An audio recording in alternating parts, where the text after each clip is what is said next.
Good afternoon, and welcome to today's panel on tips, tactics, and tools for having the birth you want, hosted by Tallahassee Memorial Healthcare. And we thank you all for joining us for this year's Baby and Family Fair virtual series. I'm Trishay, and I'll be your moderator for today. I am a fiance and a mom of two and founder of Melanin Mothers Meet, which is a nonprofit organization that supports Black moms having successful and healthy pregnancies, labor, and delivery. Today, I am joined by three incredible experts on all things childbirth. First, we have certified nurse midwife, Ms. Miriam Gurniak. Miriam has spent her entire midwifery career in North Florida. She cares for women before, during, and after pregnancy at the Tallahassee Memorial Family Medicine Residency and in TMH's Labor and Delivery Unit. We're also joined by Ms. Celeste Clark. Celeste has been a labor and delivery nurse for 25 years. Her passion is women's health, and she loves being a part of so many families' most exciting moments. And last but not least, Dr. Geami Britt is joining us today. Dr. Britt is an OBGYN with North Florida's Women's Care and TMH. She received her doctorate from the Florida State University College of Medicine and completed her residency with the University of South Alabama's Children and Women's Hospital in Mobile. Thank you all for being here today. Our goal today is to share our expert advice and personal experiences to help you prepare for the birth you want. We'll touch on birth plans and surprises, pain management options, comfort measures, natural birth, and more. Before we begin, if any participants have questions, please submit them using the Q&A feature in the Zoom. We'll be monitoring them as they come through and answering in real time. Let's get started. So, Dr. Britt, let's start with birth plans. Do you recommend your patients prepare for their births by making a birth plan? And what sort of information should they include?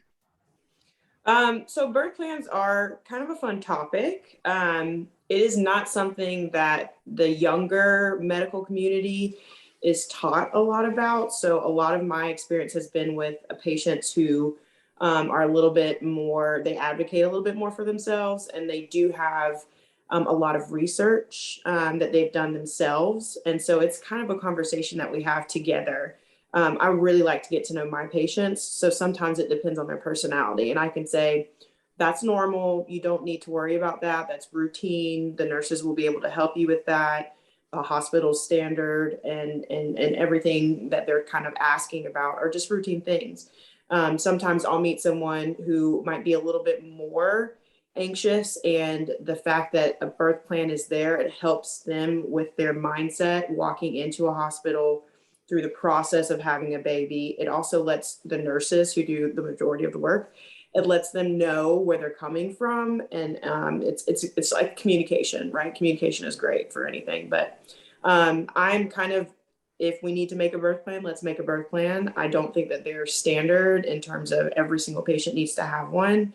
Like I said, it's more of a feel for me. It's not, I don't think there are research studies that show that they improve outcomes or anything of that nature. So I think it's all about my patient, who's going to be there to support her. And birth plans can really kind of put things in perspective. Mm-hmm. My one thing that I say when I talk to my patients about a birth plan, I say, okay, so what happens if this birth plan isn't followed to the letter? If there's something that goes wrong, how are you going to feel?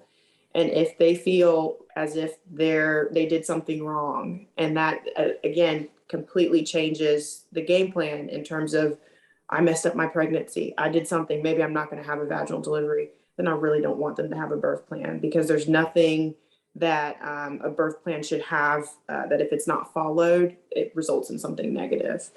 So a communication, again, it's kind of just me and my patient.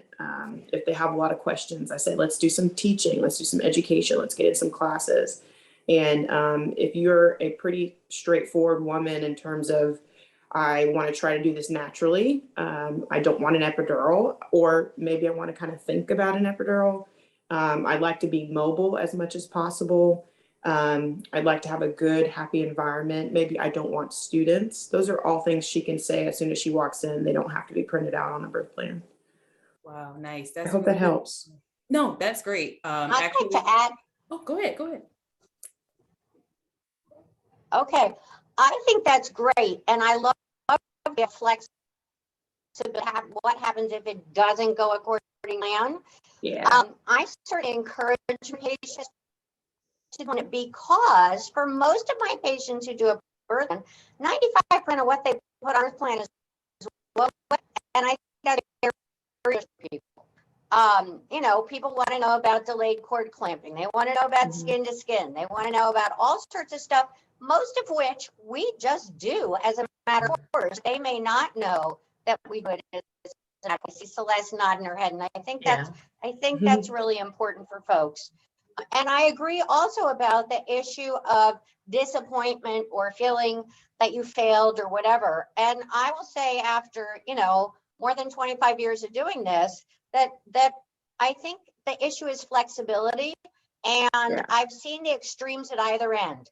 I've seen people who spent couples that spent months practicing their perfect Lamaze he hoo breathing, that when that didn't work and they had to do hoo he breathing, they felt like a failure.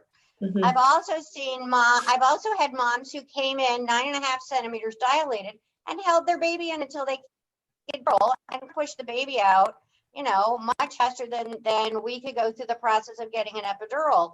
But the rigidity of their expectations was a really hard thing for them. And for folks, I really think the flexibility is the key. I like that. I agree. Awesome. Thank you so much, Ms. Miriam. Yes, and I know you answered this, Dr. Britt, kind of in your question or in your answer before, but should the OB be involved in this conversation? I know you said that you prefer to. Could you give me a little bit more about that?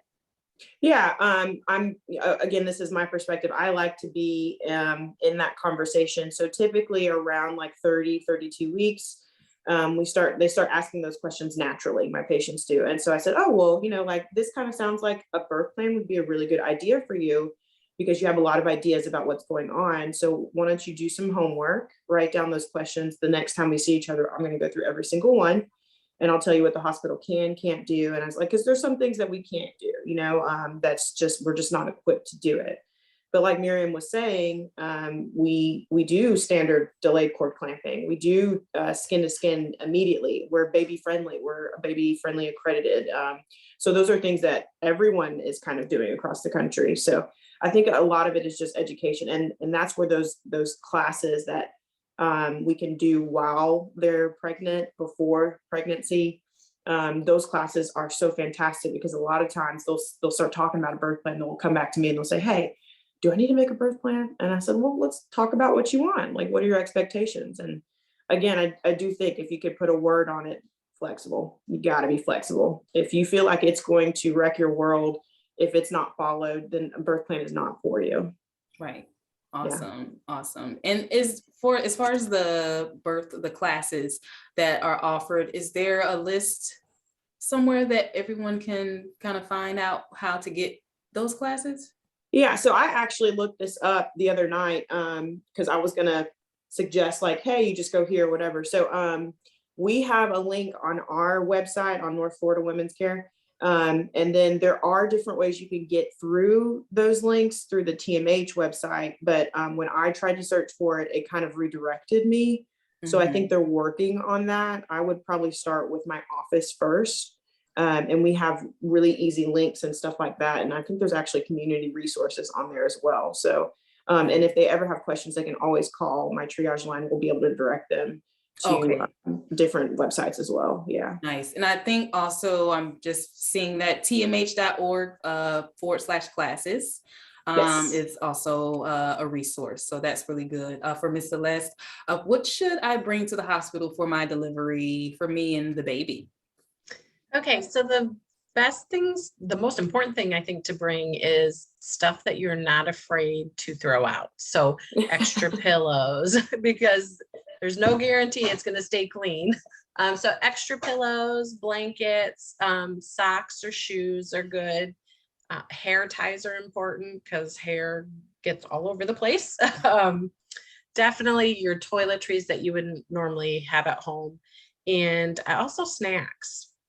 Snacks are important, not necessarily during labor because you might not be able to eat depending on what's going on, but you're definitely going to want something afterwards once you deliver.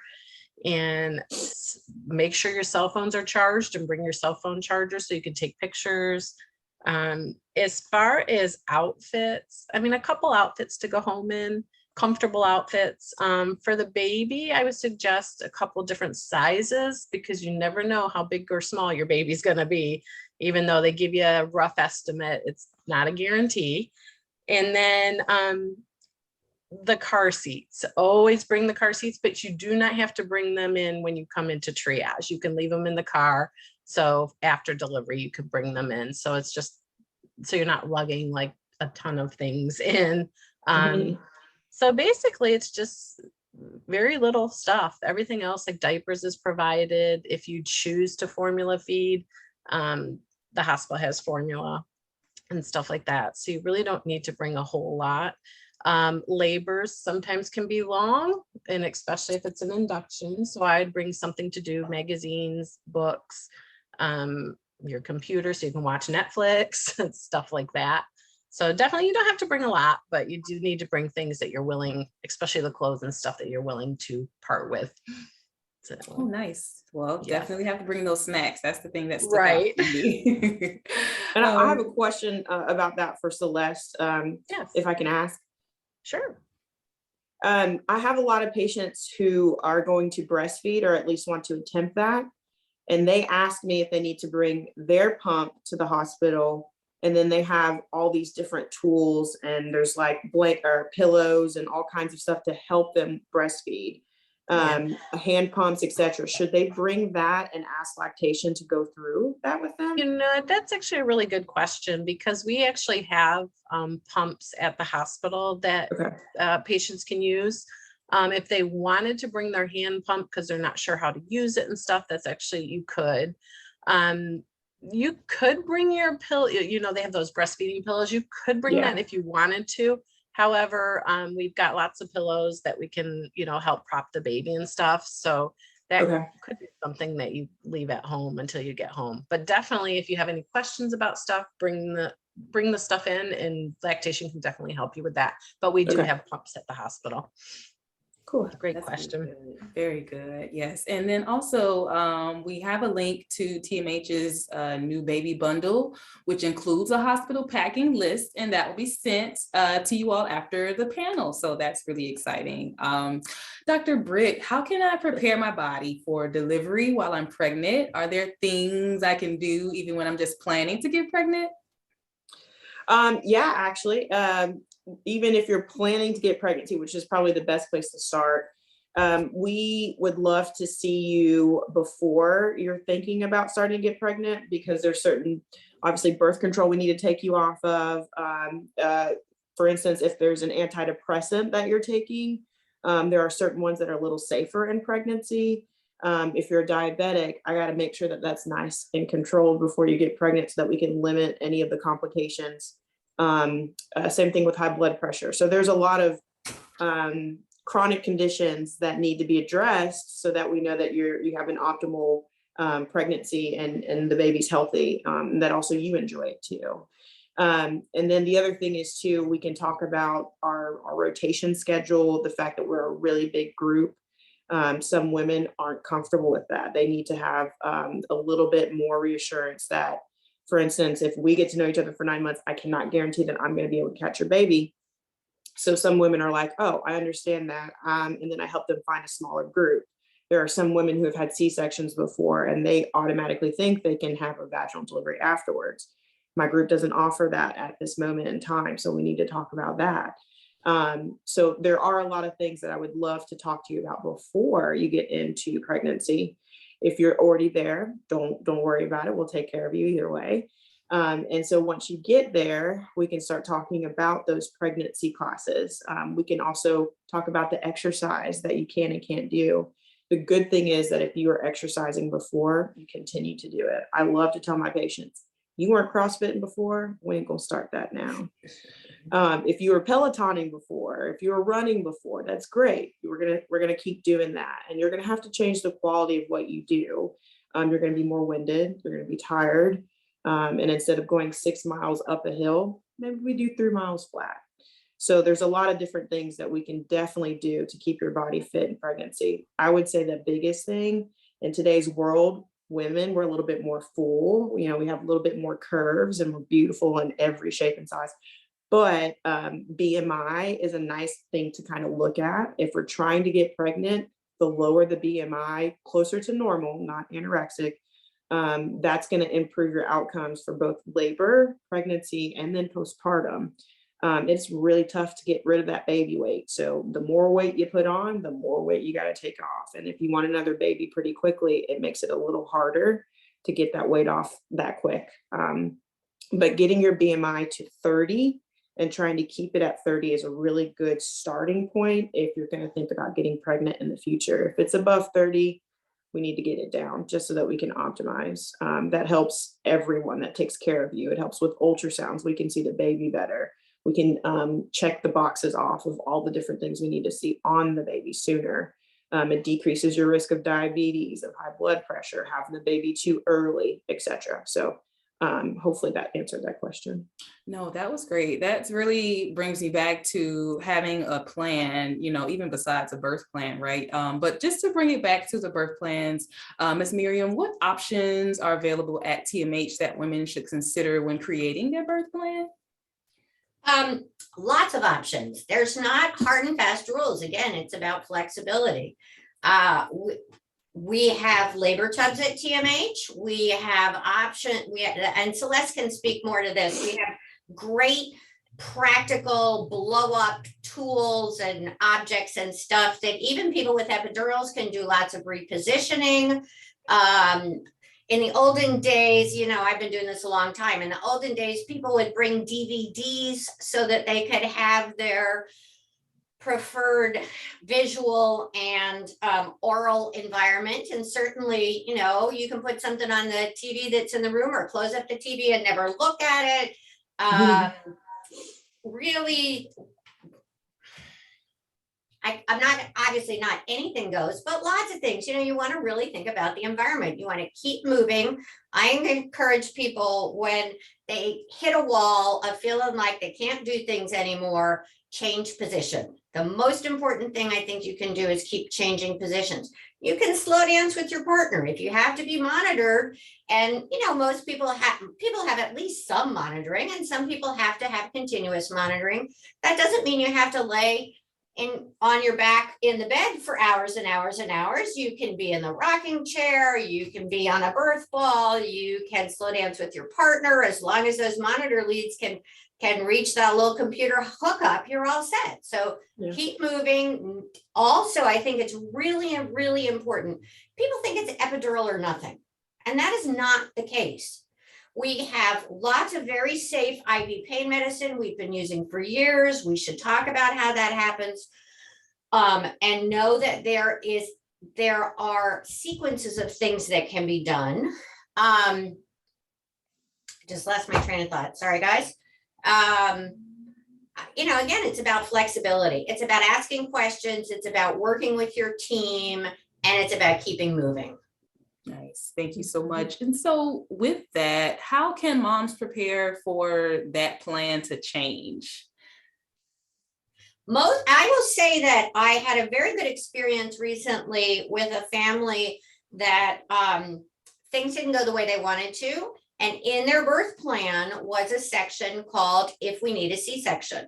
And they were able to pull that up, refer to it, they had thought that stuff through before. And so it was still part of the plan. It may not have been the single straight shot they wanted, but it was a diversion that they had some preparation for. Wow, that's awesome. So let's talk about the idea of natural birth, since we're kind of going in that direction. We hear the term a lot, but it has so many different interpretations. What can it mean? I think it means whatever it means to the family. I mean, at this point, you know, I've been doing this forever. It used to mean a completely unmedicated labor and delivery for the mom. And now for some folks, it simply means the baby came out from the vagina rather than in the operating room. So I think the main thing is to start with where the mom and her partner and family are, because listening to women and figuring out what's important to them is more important than anything else. That was the piece I also wanted to get back to, which is when things have to change, I think it's really important that people feel that they were included in the decision-making. Surely emergencies happen, but they were informed, they were included in the decision-making. They feel that they feel coming out of the pregnancy, out of the delivery, that they did everything that they could do to optimize the situation. And understand, women are not just vessels. It's about the woman too. It's about the family. It's about the entire experience. Wow. I love to hear that. That is very encouraging. And I'm sure for a lot of moms out there we're wondering, if they are included, I know that is a pretty much better outcome for them. So what does it mean to have a low intervention birth, Ms. Miriam? Back to, what does the mom mean? For some people, it may mean laboring in the tub. For some people, it may mean coming to the hospital later rather than sooner. For some people, it may mean pushing and delivering the baby on hands and knees, or using the squat bar, or side lying. For some people, it can mean any number of things. And again, I think it's checking in with the mom. The other thing too, in terms of when things don't go according to plan, having a baby is not a pathologic event. It doesn't mean that things can't go wrong. And thank goodness we have Dr. Britt and fabulous staff and lots of excellent things to help when things have to divert. But you're having a baby, not a heart attack. Okay. And yes, we want you to go into pregnancy optimally healthy. But stuff does happen. And in the same way that having a baby is not a pathologic event, growing up is not a pathologic event. Choosing your pediatrician, choosing your OB provider, you've got lots of different cultures and styles that you want to address. And you know what? At some point, your baby's probably going to fall off the bed. And that stuff happens in the same way that you probably aren't going to get exactly tick, tick, tick, tick, tick down every line of what you want for your birth plan. And so understanding the reality of having to shift and change and come back and reorient yourself is really critical. And you can't do that without communication without your providers. You can't do that without communication without the nurses who are there in the room with you all the time, the folks who you're seeing for your prenatal visits, your pediatric providers for helping your kids grow up. All those pieces are critical. Wow, that's amazing. Thank you so much, Ms. Miriam, for that. I know that there is a lot of talk about unmedicated birth as well. And what about an unmedicated birth, Ms. Miriam? What does that look like? What does that mean to have an unmedicated birth? How come I got in the hot spot?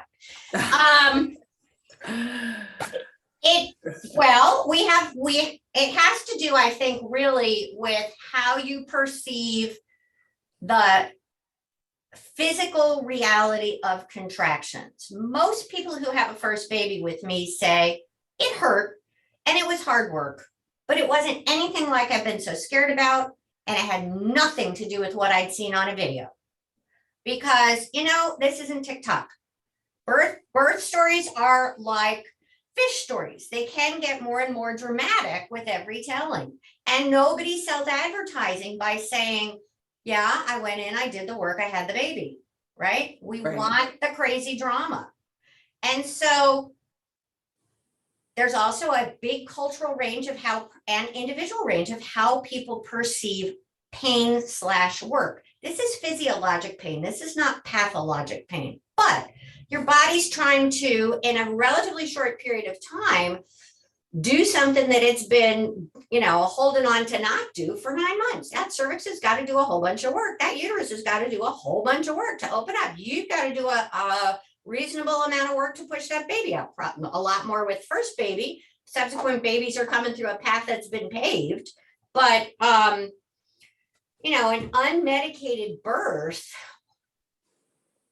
some women are fabulous at it. Some women are very quiet and very internal. Some women need lots of support. Some women are used to having, a whole lot of folks in their community right there with them, praying them through it, chanting them through it, the aunties, the rubbing their backs, all those pieces. And we as a hospital, I think, do an excellent job of honoring the different ways that moms and families interact. It's been awful with COVID, and thank goodness right now you can have more folks back in the room with you.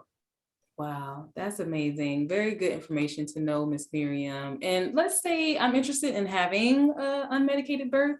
Where do I even begin preparing? My favorite book, I don't know if I'm supposed to do this. My favorite book is Penny Simpkin, The Birth Partner. Penny Simpkin founded Doulas of North America, and she wrote a book not for the mom, but for the person who's helping the mom.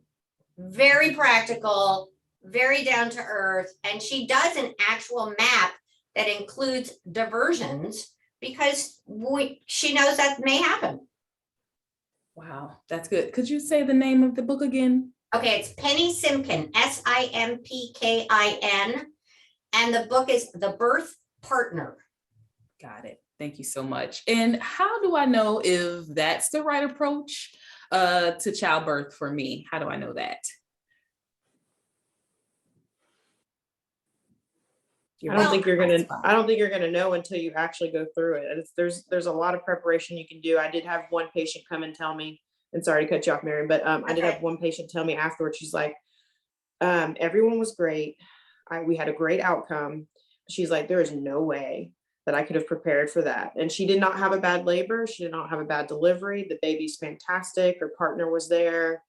She had a great experience. She's just like, but there was just no way that I could prepare myself until I actually went through it. And so then she did a lot of debriefing, and she's like, I could totally do this again. Granted, she had a really great experience, but that was what she told me in our postpartum visit. And I was like, I mean, yeah, I agree with you. I've never personally had a baby, but I do agree much that we can tell somebody until they've actually gone through it. Wow. And that's a hard thing that happens a lot to me in the triage setting. Because one of the things that I do is not only do prenatal care, and I think it is important you do start to know it in prenatal care in terms of your communication with your provider. And, if you could start prenatal care early or even wonderfully preconception care, you can do some shopping around. I so appreciate what Dr. Britt said about the reality of, big practices versus solo practices, whatever. We are very lucky. We have lots of options. Women have lots of options locally. But lots of times what I'm doing when I'm working as the triage midwife, trying to decide whether or not it's time for you to be admitted, I send people home, and that's hard. And I particularly send first timers home, and that's really hard. And I have a conversation with them that goes like this. You are doing a great job. This is normal. Your body's on the on-ramp. We don't know how long the on-ramp's going to be. And we don't know when you're on the highway if you're going to be a 55-mile-an-hour person or an 80-mile-an-hour person. But right now you're on the on-ramp. Sometimes I tell them they aren't even at the on-ramp. They're still on Mahan trying to get to I-10. But part of this is about trusting your body, trusting your community, trusting your body. There is no way for me to say, without sounding condescending and obnoxious, you will know there is something qualitatively different. And I think that's what Dr. Britt's talking about. There is a qualitative intensity to active labor that is always recognizable in retrospect and not always describable anticipatory wise. And so it's not, you know when you know, or I'm the expert and you just have to listen to me. I don't mean it that way, but I do mean the self-empowering, trusting part. Yes, I really appreciate that trusting part. I actually did have 2 unmedicated births at home, and it's nothing that you can describe. You cannot describe it. And it's great to be able to have that community support, that partner support. And what really, stuck out for me was my breathing, because the breathing helped me to not have the pain. My breathing helped with the fetal ejection reflex. So I didn't have to go through a lot of things that, most women have to go through. So it's really good to have those experiences to be able to share, to let women know that, hey, this is a possibility. You can have that if that's for you. And like Miss Miriam says, you have to know what's right for you. So Miss Celeste, a lot of people associate natural births with home births. Is it possible to have a similar experience at TMH? And can you talk about that a little?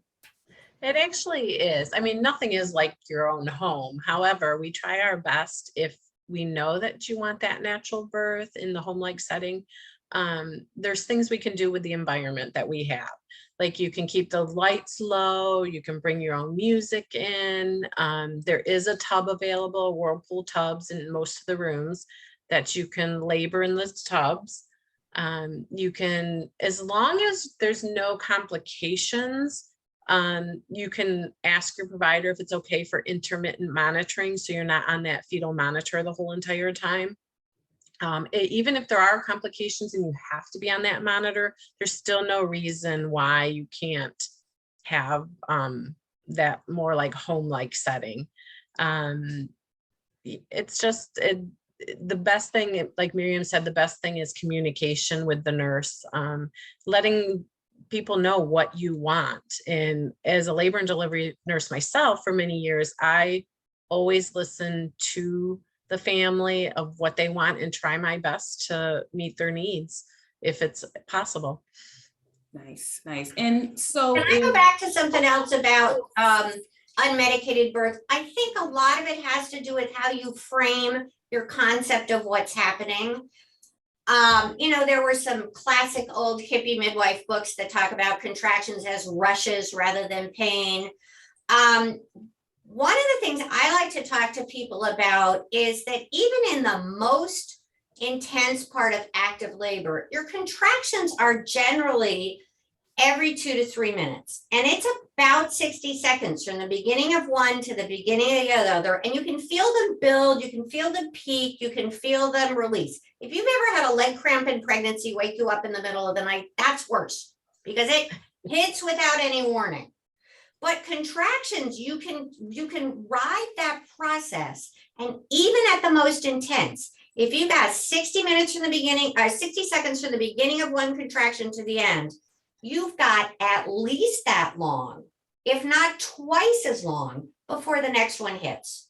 So what I ask people to do is flip it around in your head. Instead of going from pain to pain to pain, you're going from rest to rest to rest. Yes, ride that wave, right? Yeah. Right. Okay, yes, so that's really good. Can I labor at home? When should I come to the hospital, Miss Celeste? So you can absolutely labor at home. Just because you start having contractions does not mean you have to run to the hospital, because like Miriam said, you'll probably be sent home. The recommendation is if it's your first time mom, when your contractions are like 3 to 5 minutes apart for at least 2 hours consistently, then you should probably come in and get checked. And also if you're a multip, so you've had a baby before, you're going to want to come in when your contractions are consistently 5 minutes apart. Of course, you do want to get checked. If your water breaks, you can go ahead and come on in. But yeah, you can absolutely labor at home. Just because you're contracting does not mean you need to, come running into the hospital right away. As long as you're feeling baby move at home, you can move around, stay well hydrated, you can eat, lightly. You can get in your tub. So there's a lot you can do at home before you even have to come to the hospital. You also should expect a little bit of bleeding or not be alarmed by a little bit of bleeding, but heavy bleeding would concern us. And do not waste a trip to the hospital and get your adrenaline all up because you passed your mucus plug. That is not an emergency. Some women see this gloppy, snotty looking nasal, it looks, I mean, it's the only time in your life your body makes such an icky discharge without it being a sign of a problem. You may see it once, you may see it multiple times, you may never see this thick, gloppy, mucousy discharge that may or may not be streaked with blood, but it is not an emergency. If it's at the end of pregnancy, if you're full term. Nice. That's good to know. I'd also like to add, from a medical standpoint, GBS group B strep. If you are positive, hopefully in the office, we have talked to you about what that means and the different possibilities of complications for your baby. So if your water breaks and you're GBS positive, I don't tell you to stay at home. I tell you to come on in. Now, do you need to speed? Absolutely not. Your partner can meet you at the hospital. If you feel like your water breaks and you're GBS negative, you can wait at home. And typically I give you a 4-hour range. So if those contractions that the ladies have just kind of described, if that time frame peters off and it goes away, I do want you to come to the hospital within 4 hours because we need to get the ball rolling. And we can do 1 or 2 things. We don't have to do anything at all, but I need to make sure your baby's okay because I don't know what's going on. And so from a doctor standpoint, I will say you should know if your GBS is positive or negative. We make that very clear for you. And again, if it's positive, it changes just 1 or 2 of those things. But if that water breaks and it's positive, we do want you to come to the hospital so that we can give you antibiotics so that your baby is then protected as you continue to labor in our hospital. And it can be that home setting that Celeste is saying.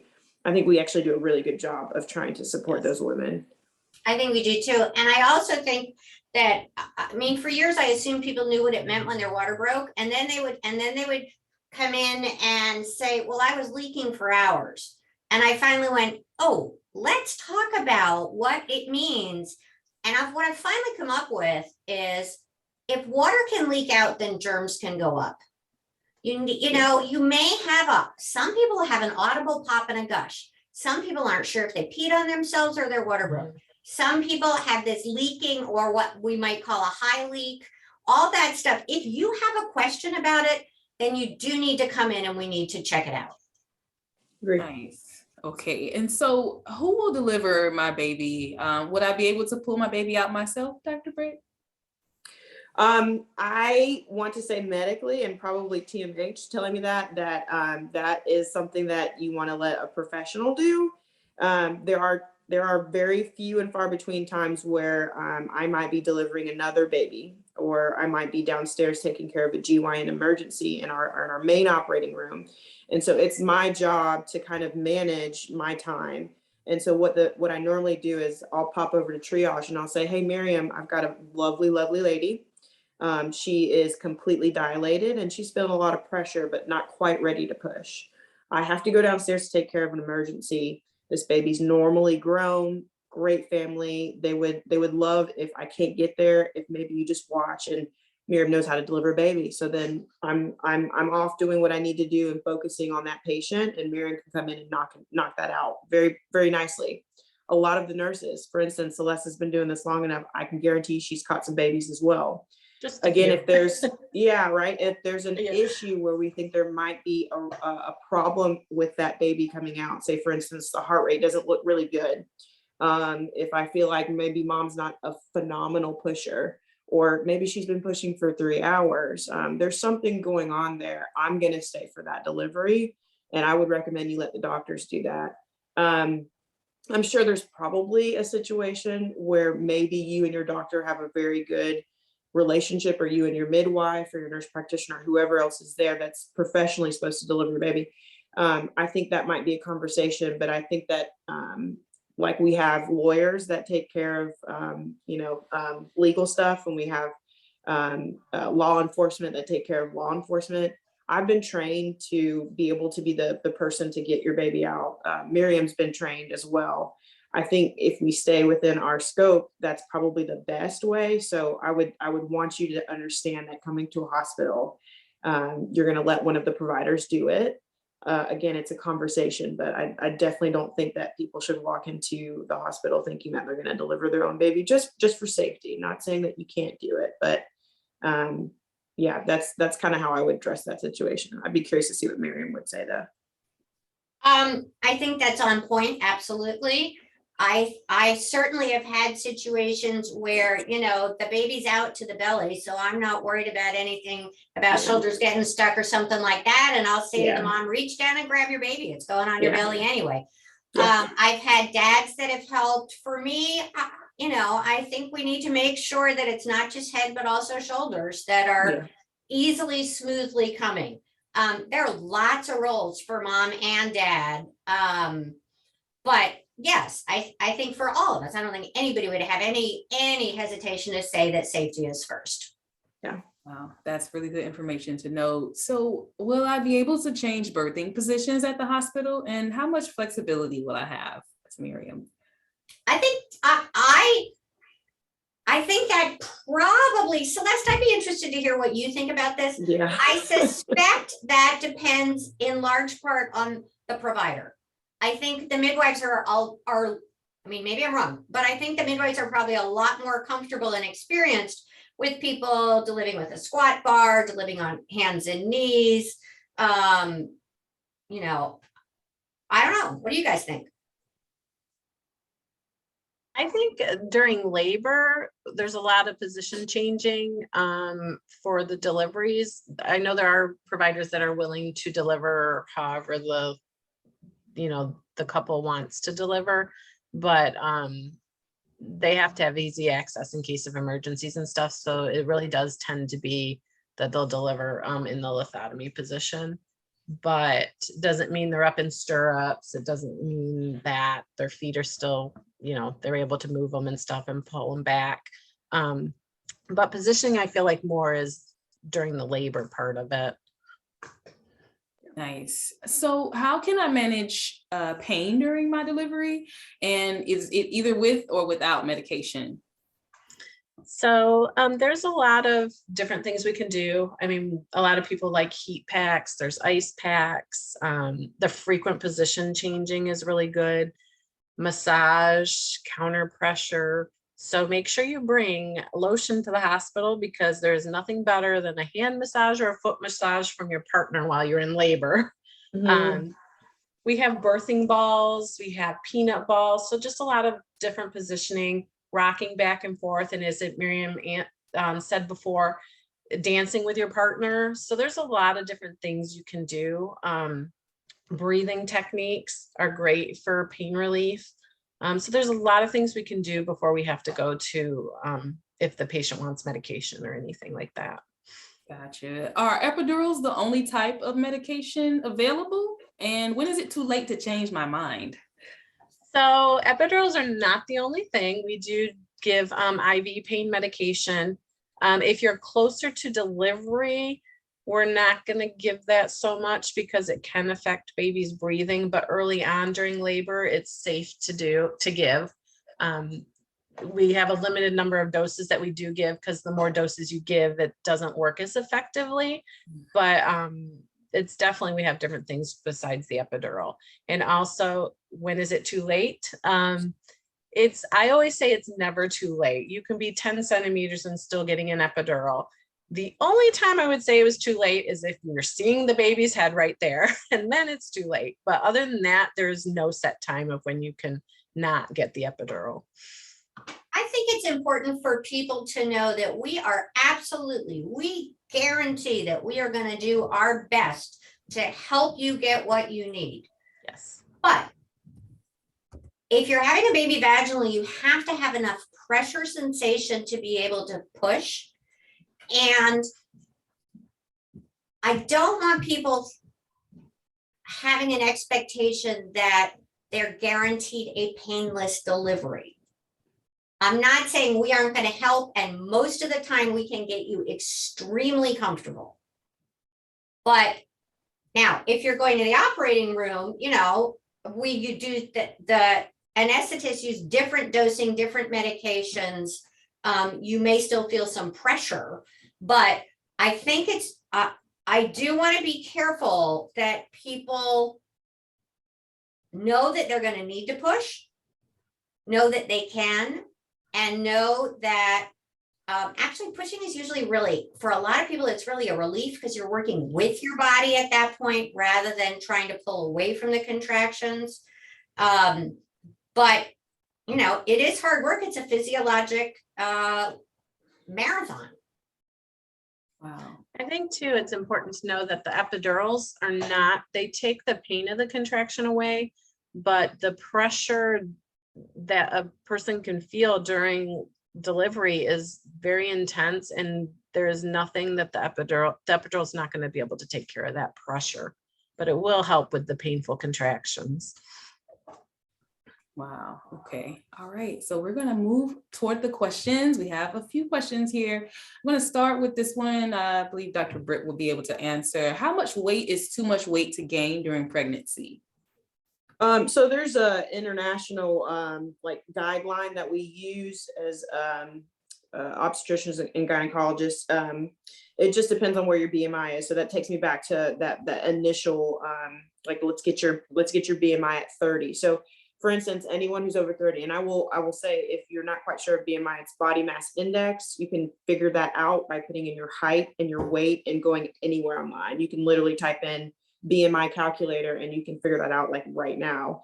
And so if any woman who's over 30, it actually limits the amount of weight that you can gain in your pregnancy. And again, like we're talking about with these birth plans, if I give you a limit and you go over the limit, are you going to feel bad about it? Mm-hmm. Also, I want you to enjoy your pregnancy. So it's okay to have like some ice cream. It's okay to go out to eat dinner. But at the same time, if you're constantly worrying about how much weight you can gain, that's one thing you're worried about. And I wish that you would not, right? I want you to bond with this pregnancy. So anyone whose BMI is over 30, the max that I really want you to gain, if you gain anything at all, is 11 to 20 pounds. That's a little bit of weight. Okay. And I will say that the average woman in today's world, again, that was what I kind of said, we're a little bit more full in our frames, and we have a little bit more curves. And so the average woman, if you just go out and walk through Tallahassee, their BMIs are 30 to 35. We do have some patients that are in their 40s. And again, it makes it difficult for us to do and see parts of the pregnancy. It makes it difficult for the triage staff. If you go in there and you think maybe your water broke, it's difficult to do that exam. It's difficult to see that baby, and maybe, for instance, baby's not moving all that great. It's difficult to see that. And so there's a lot of reasons why you want to try to get that BMI low. But yeah, I would say I give my patients who are normal weight, I say, you want me to treat you like a healthy woman, then 11 to 20 pounds. You can gain more weight depending on where you're at. And that's a conversation typically as the pregnancy continues. We're tracking that. My office tracks that. And we're saying, you know what, you actually haven't gained too much weight. Let's check in on your baby, make sure your baby's growing. And I can reassure you from that standpoint. And then we also have a great nutrition department that they can also help us with managing your calorie intake. If you're not doing too much, hey, let's maybe get a few more calories for your breakfast. And another big thing that my patients, my first time patients, we have this conversation. They get real upset because they don't think they gain a lot of weight. In that first pregnancy, you don't until the end. And so they come in, they're like, you know, Dr. Britt, I'm not gaining any weight. I'm nauseous. I'm not eating. My baby's something's gonna be wrong. I said, you let me take care of that. But let's talk about what you're doing. And then so they'll end up telling me, I sit down and instead of having a full steak dinner like my husband, fully cooked steak, not rare, they're like, I can't finish my food. And I said, that's completely normal. You're now going to start becoming a grazer. So instead of a full meal, you might have a fourth of it. You might go back 2 hours later and eat the other half. You might go back in 3 hours and eat some more. But at the same time, you're snacking, you're taking naps, you're not sleeping at night. There's different things that happen. But again, that pregnancy class would be able to reiterate that and let you know that that's all okay and that's normal. Wow, nice. Go ahead. I'm sorry. I think we have a hard time with normal in our culture. I mean, whoever says to someone, well, it sometimes happens, but it's more common for someone to say, especially to a first timer, you don't look pregnant enough. Mm-hmm. You know, if people say you look too big or they look too small, they feel entitled to comment on that bump. And So I am forever, particularly with the first timers, talking to them about how I measure, what I'm measuring, why I don't expect that baby to be, their uterus to be above their belly button until halfway through the pregnancy, all that stuff. Because culturally, we expect someone to, look like a 7-month pregnant person at 7 weeks. Yeah, that's true. Definitely. And so, Dr. Britt, what age is too late to think about pregnancy, if there's one? So I'm going to probably give the non-medical answer. I'm a very, you're my patient. This is your body. This is your choice. It's not mine. I'm not raising the kid. I think that if you want to try to get pregnant, come see me. Let's talk about it. Again, there's a lot of conditions that need to be managed. And also your expectation, anytime after 35, you're at higher risk for a lot of things. Does that mean it's going to happen? Absolutely not. I've delivered a 50-year-old who had a completely normal pregnancy and a completely normal baby. I've delivered a 20-year-old who had a Down syndrome baby. And then I've delivered everything in between. So after 35, there are some medical conditions that I do like to let you know. Another cool thing is that you get free genetic testing. Most of the time that genetic testing is like $1,000. So use that on the baby moon. But yes, you have options, and let me talk to you about those options. We can talk. I actually do a lot of preconception for my ladies who are over 35 who have not had children. They're like, I think I want to get pregnant, but I'm so nervous. I'm like, no, you don't need to be nervous. That's what we're here for.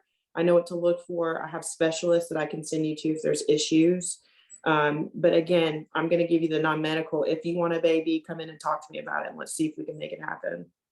Nice, nice. Also, Dr. Britt, is laughing gas an option for pain medication? If not now, could it be something offered in the future?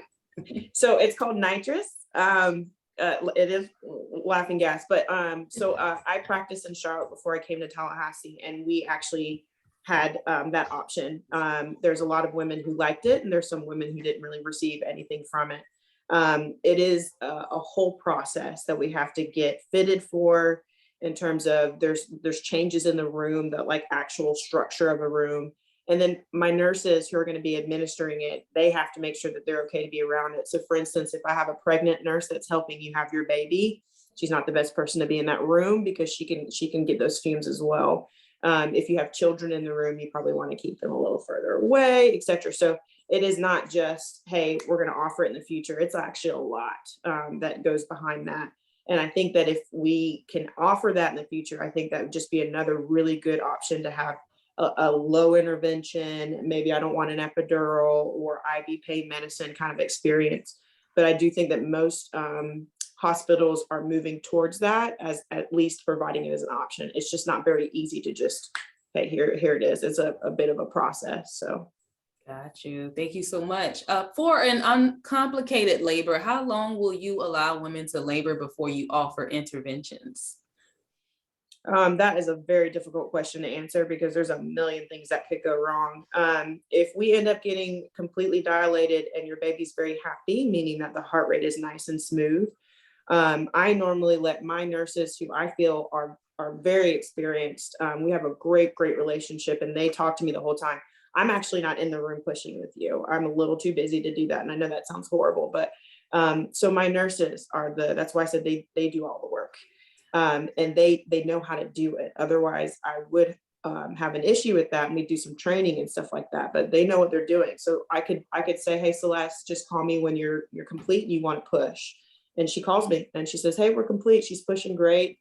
We'll call you for delivery. And so if at any point in time, Celeste is a little unsure about something that's happening, maybe the position of the baby's upside down in terms of looking up instead of looking down, they're trained to look for those things. But she's also trained to call me, tell me her fears, her concerns, and me as a doctor, I have to accept that. And then I need to go in and evaluate myself. I usually let people push for an hour, and then I come in and do my own assessment. After 2 hours, we're starting to think about why that baby's not coming down like the baby should. It all has to do with, do you have an epidural? Are you a good pusher? Is the baby in the right position? Is my baby happy while all that's happening? And then thirdly, typically I don't necessarily let people push past 3 hours without us having a conversation about, I'm just not entirely sure this baby's going to fit. I'm always way more blunt than I probably should be, but it's just because I want someone to be able to talk to my family like that if I was ever in a position where my sisters were having babies. But we don't want you to tire yourself out, maybe risk vaginal trauma if there's something pretty clear that we from a medical standpoint think that the baby is better off coming out through your abdomen in a C-section. So I like to have that conversation, but it's a changing conversation. Yes, I can imagine. And these questions are for all of us, so feel free to chime in. Is wireless electronic fetal monitoring offered? If continuous EFM, do you offer a waterproof version so labor can happen in a tub or a shower? Sometimes it works, but not often, would be my very practical. Celeste and I have been around long enough to have been part of the design team or what was on our optimal list when we opened the women's pavilion. And